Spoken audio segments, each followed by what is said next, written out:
And I don't know whether to go to sounds next or words, but let's just do sound, because a word is nothing more than a single oral identifying sample, right? A sample that we can use for identifying and pulling a context file.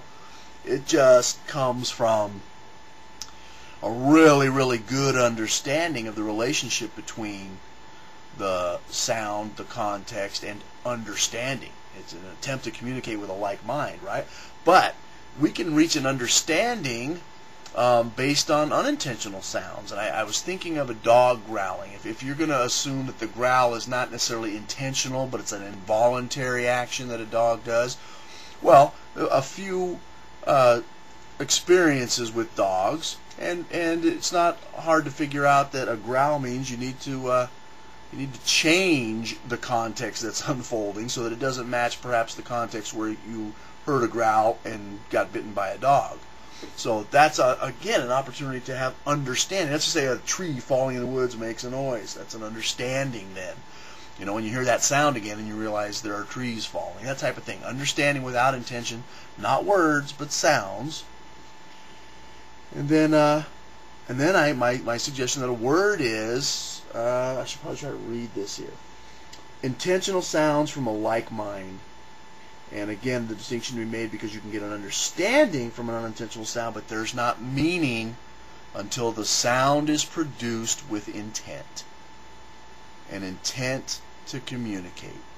An intent, an effort to take advantage of this new understanding that the human has, that if I'm specific enough with the sound, I can get another like mind to pull similar context. Okay?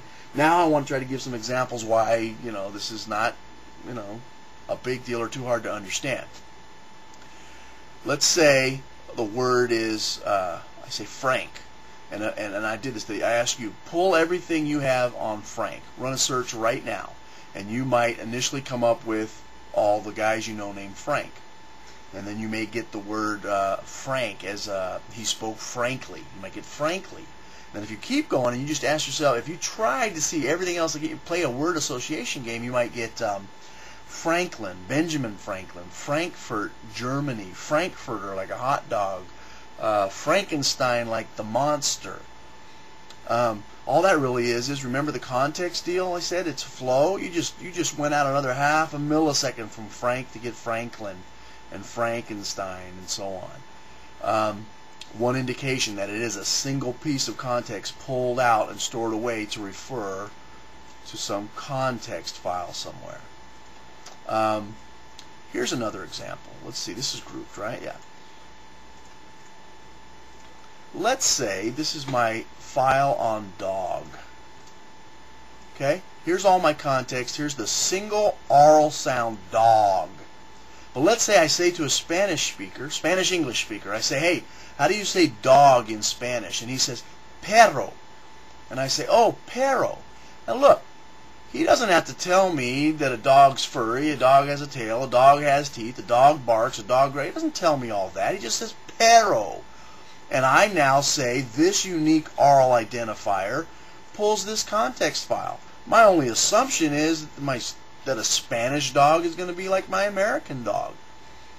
So two pieces to add credence to what I'm suggesting here, that words are addresses. They're a piece of context, a small sampled piece of context. How about the written word? Okay, that's not oral, but all it really is a visual context, right? So make this one visual context. I mean a visual sample, the ink and a shape and a form that we recognize and pull a file. And it's the same thing. The written word dog, the written word perro, you can pull the context.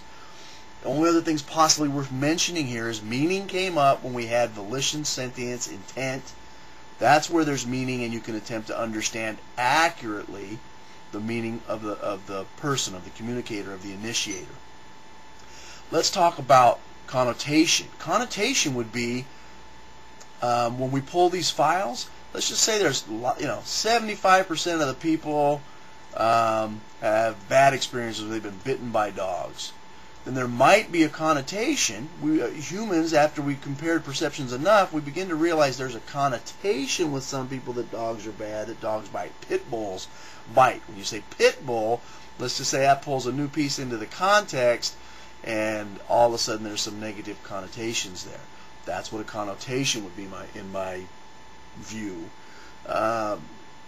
I think that's it. I'll drop it off. I don't want to get any longer-winded than that. But as I think maybe that's a slightly better representation of context. It's whatever was recorded during an experience with reality. I look forward to hearing what you think. See ya.